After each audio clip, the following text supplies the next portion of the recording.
فالارض المينوط عندي اللور وهبطوا لي السروال وكيخشيو لي العصا اللور وفيه من اخرج J'étais tabassé avec des barres de fer. J'étais privé de sommeil. J'étais privé de nourriture. لأنني لا أثق لا بقضاء لا مؤسسات المملكة المغربية. وعلقوني على واحد العمود ووجهي مع الأرض.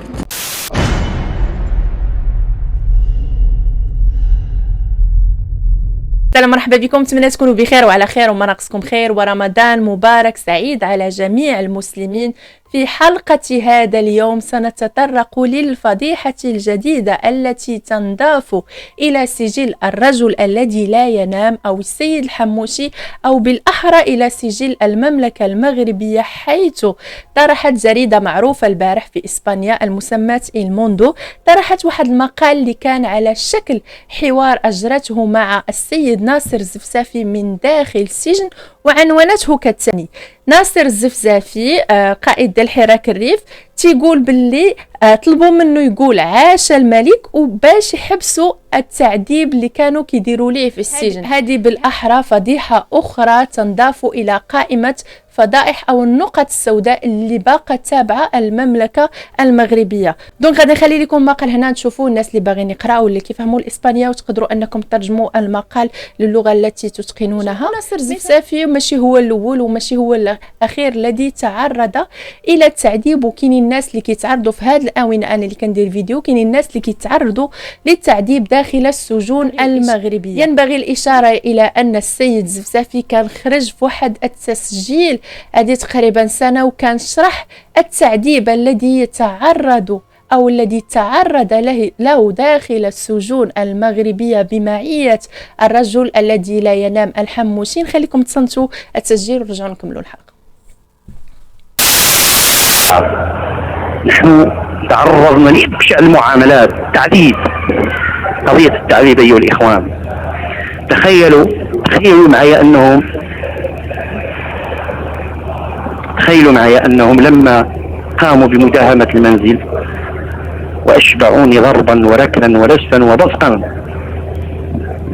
أسقطوني على الأرض، خلعوا ملابسي فأخرجوا بلا ما نقول، بدأوا يتبولون علي على وجهي وعلى جسدي كله، بدأوا كيقولوا عليا وكيقولوا لي قول عاش الملك يا وجه قاف بلا ما نقولها، يرددون عاش الملك سقط الفتان. هذا كله أمام مسمع ومرأة مسؤولين كذا. هذه كله أمور كما قلت لكم حدثت وهي موثقة بكاميراتهم.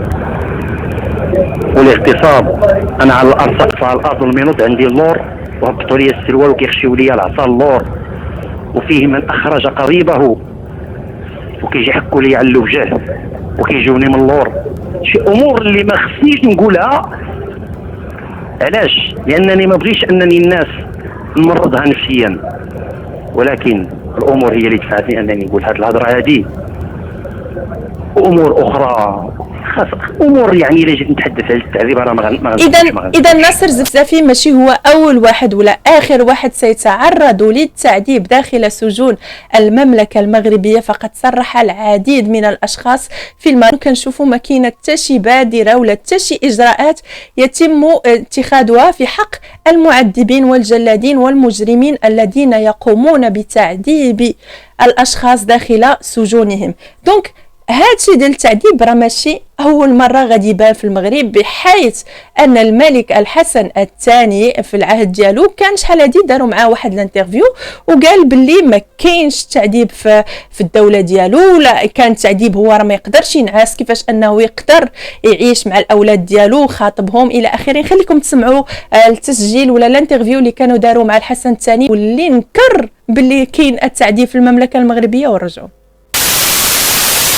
Souvent, le rapport d'Amnesty 89 est accablant pour le Maroc et notamment pour les tortures dans les prisons. N'êtes-vous pas, Majesté, troublée par ce rapport? Que comptez-vous faire pour remédier si les tortures existent dans vos prisons? Je ne sais pas, madame, quel est mon taux de crédibilité dans ce domaine. Mais je puis vous assurer une chose, c'est que si je savais que le 1% de ce qui est écrit dans ces rapports que je n'ai jamais lus existait, je puis vous assurer que je n'en dormirai pas, que je ferai d'abord ce qu'il faudrait pour que cela cesse. Deuxièmement, alors là, c'est très grave et c'est pour ça qu'ils ne sont pas venus. J'ai fait demander à Amnesty International de venir. Je l'ai fait demander officiellement, je l'ai fait demander personnellement par beaucoup d'amis, dont un très cher ici, assis à ma droite, M. Jobert.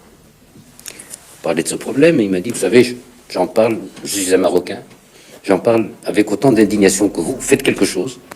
Je lui dis, bien, rendez-moi service, dites à Amnesty de venir. Et j'ai dit à mon ministre de l'Intérieur de leur écrire, je les attends toujours. Enfin, quand même, vous avez bien parmi vos téléspectateurs des sémiologues.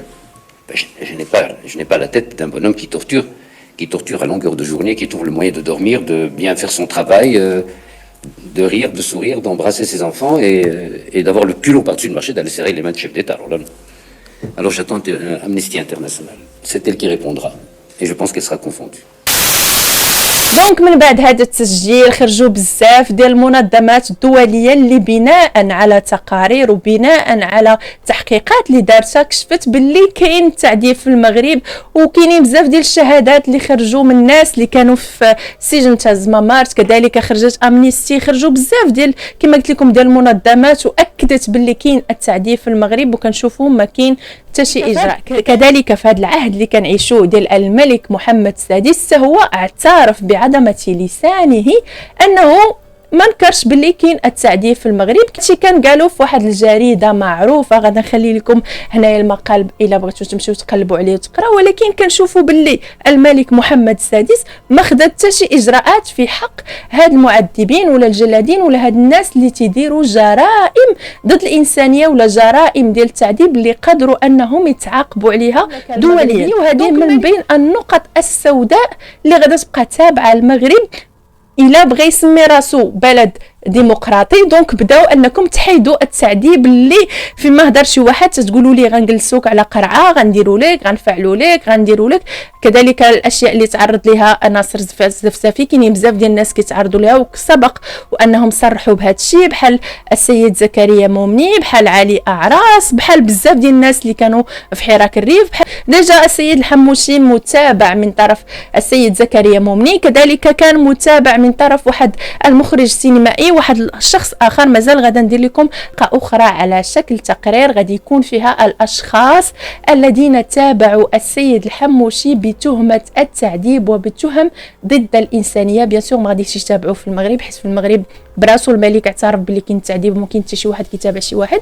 تابعوا خارج المملكه المغربيه، مازال غادا ندير لكم حلقه في ما يخص هؤلاء الاشخاص. دونك هنا كيتبين علاش سميت هذه الدوله الديكتاتوريه الارهابيه التي تقوم بتعذيب الاشخاص. هذا الشيء كان في العصور ديال شحال هادي، مي في 2021 باقي تنعذبوا الاشخاص، باقي كنديروا لهم قرعه، باقي كنديروا لهم العصا، باقي جميع شتى انواع التعذيب فقط من اجل ان بعض الاشخاص اللي طالبوا بلي دغوا فوندامونطو ديالهم نقدروا اننا نديروا لهم هادشي ولا نفضحوه. من هنا ساغتنم الفرصه وساجيب عن السؤال اللي طرحه عديد من الاشخاص عبر فيديوهات في مواقع اليوتيوب، وقالوا علاش دنيا فيلالي ما تتابعش الجرائد اللي قاموا بجرائم ضد الانسانيه في حقها، وراه كاين القضاء في المغرب وغادي ياخذ لها حقها الى اخره. هنايا تنبغي نجاوبكم، كنقول لكم باللي انا ما عنديش مشكل مع هذه الجرائم، ما عنديش مشكل مباشر، عندي مشكل مباشر مع الاشخاص اللي سخروا هذه الجرائد اللي ازيد من 70 جريده مغربيه. شحال عندي من قديمه نتابع.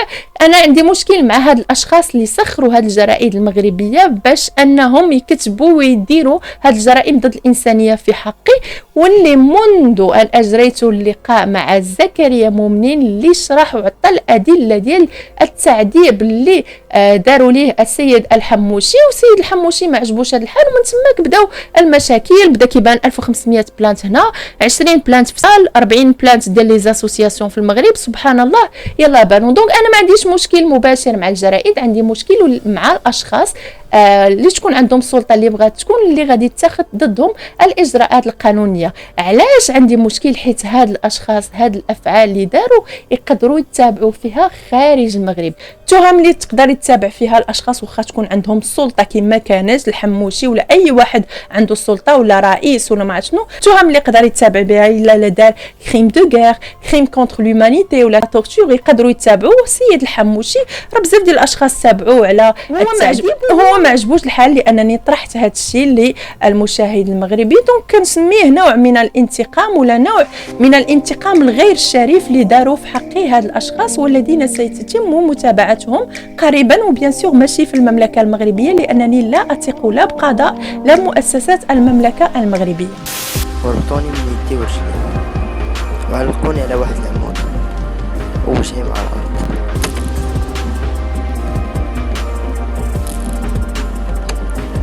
وقال لي النائب العام لا يا ودي لا، انت اللي ضربتي راسك مع الحيط.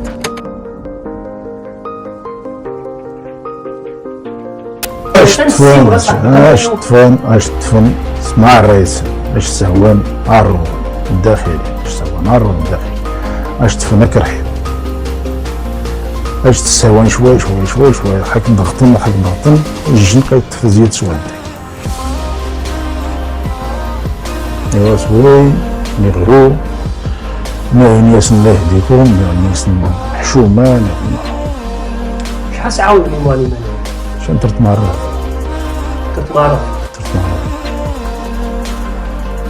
الصراحة يقال الجرح الله يرحمنا يجي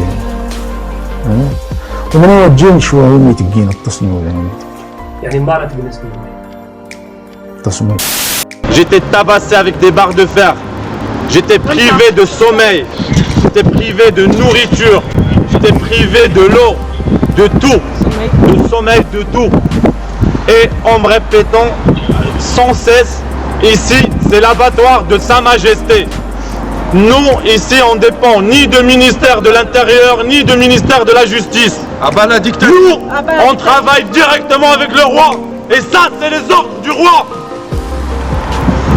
Deuxièmement, ils me disent ici on va te découper, on va faire de toi la viande hachée et tu sortiras dans des boîtes de conserve. Personne ne sort d'ici vivant. Et ces gens-là, je peux les reconnaître. Les 4 bourreaux qui m'ont enlevé, qui m'ont kidnappé à l'aéroport, je peux les reconnaître. Je les oublie jamais, je vis avec depuis. Et je les vois 20 fois par jour. Plus les 13 personnes, les 13 bourreaux qui sont venus me chercher de centre de torture Temara et m'emmener au commissariat et au tribunal.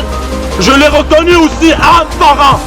Plus l'homme là qui est derrière là, le tortionnaire là, que j'ai vu dans le centre de torture, c'est le directeur de la DST marocaine. Parce qu'au bout d'un moment, on me torturait, je vais vous montrer tout à l'heure comment ça s'est fait. Et j'ai enlevé, comme ça, j'ai enlevé le bandeau. Je l'ai enlevé, j'ai vu ce mec là, je l'ai vu. Cet homme là, je dis, ce bourreau, c'est pas un homme, ce bourreau, ce tortionnaire, je l'ai vu et je peux les reconnaître. Et là, j'ai les noms et j'ai toutes les personnes là, je peux les reconnaître.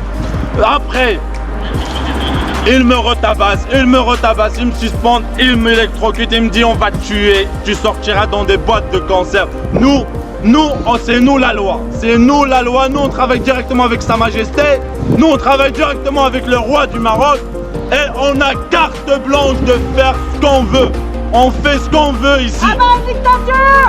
Abat la dictature!